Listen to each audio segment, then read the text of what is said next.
Ya baik, Assalamualaikum warahmatullahi wabarakatuh. Perkenalkan, nama saya Muhammad Iksan Aprija. Saya dari program studi teknik mesin dengan NIM 2022 01110020. Di sini saya akan menjelaskan studi kasus korosi yang case 3. Studi kasus ketersediaan air panas merupakan kebutuhan penting bagi pengusaha di bidang perhotelan. Hal ini karena banyak wisatawan mancanegara yang berasal dari daerah subtropis yang terbiasa menggunakan air hangat untuk mandi atau berendam. Untuk menghemat energi, air dipanaskan dengan jumlah besar terlebih dahulu, lalu disimpan dalam tangki khusus agar kebutuhan air panas selalu terpenuhi karena suhu air yang disimpan hampir mencapai titik didih. Pilihan material untuk tangki penyimpanan menjadi terbatas. Biasanya tangki ini dibuat dari baja nirkara terutama jenis 304. Karena ukuran tangki yang besar, proses pembuatannya tidak lepas dari pengelasan.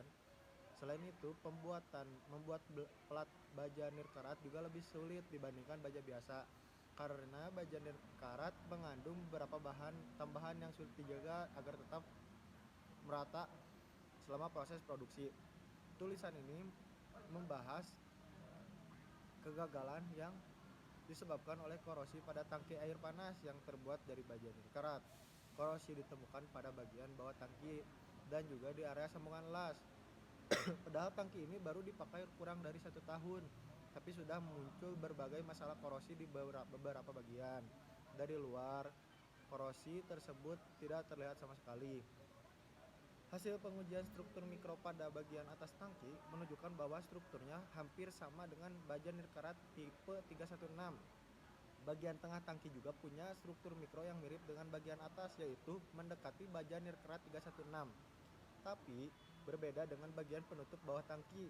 Hasil pengujian mikroskopik menunjukkan bahwa material yang dipakai di sana baja nirkara 304.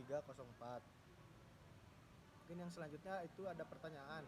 Yang pertama, ada jenis korosi apa yang terjadi? Yang kedua, bagaimana dampak yang dihasilkan? Yang ketiga, bagaimana penanggulangan atau solusi dari kasus di bawah ini? Mungkin untuk jawab pertanyaan yang pertama, itu jenis korosi apa yang terjadi.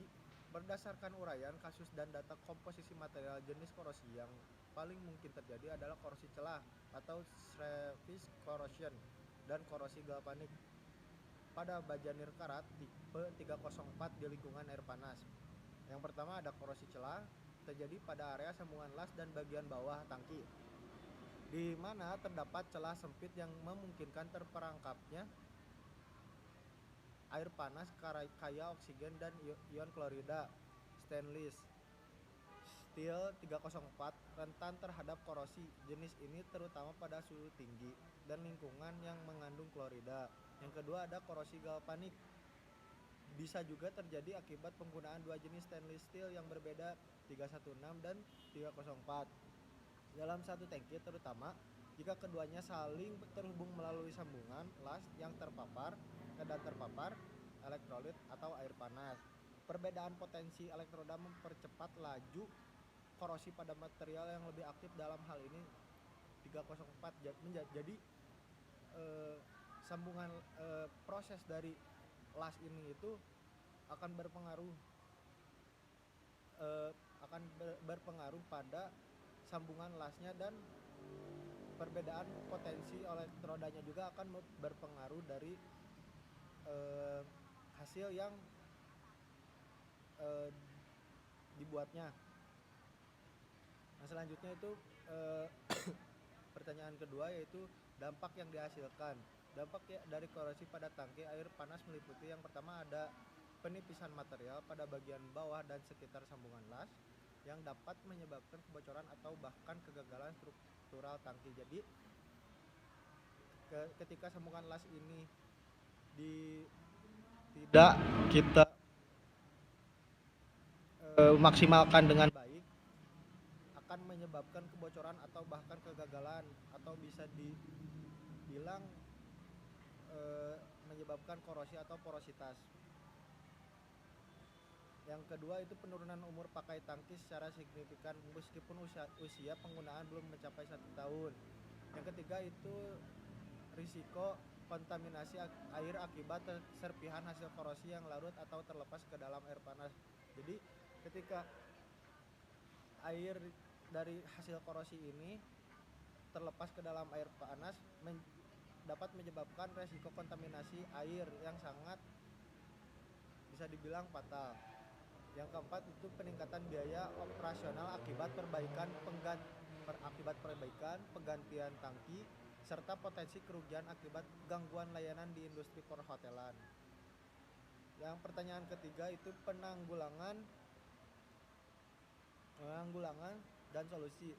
Beberapa solusi dan langkah penanggulangan yang diterapkan. Yang pertama ada penggunaan material yang seragam dan lebih tahan korosi. Gunakan stainless steel tipe 316 untuk seluruh bagian tangki, terutama pada area yang kontak langsung dengan air panas dan rentan terhadap klorida. Tipe 316 memiliki kandungan molybdenum yang meningkatkan ketahanan terhadap korosi. Yang kedua itu ada perbaikan teknik pengelasan. Pastikan proses pengelasan dilakukan dengan teknik yang benar dan menggunakan filler material yang sesuai. Disarankan filler material tipe 316L untuk menghindari korosi pada sambungan. Yang selanjutnya itu ada desain tangki yang meminimalkan celah. Hindari desain yang menciptakan celah sempit di mana air bisa terperangkap khususnya di area sambungan. Yang selanjutnya ada perawatan dan pengecekan secara rutin. Lakukan pemeriksaan secara berkala pada bagian bawah tangki dan sambungan las untuk mendeteksi dini tanda-tanda korosi. Yang selanjutnya itu ada perawatan dan inspeksi rutin. Lakukan pemeriksaan. Yang selanjutnya ada pengendalian kualitas air. Jika memungkinkan, lakukan pengolahan air untuk menurunkan kandungan klorida atau mineral agresif lain yang mempercepat korosi.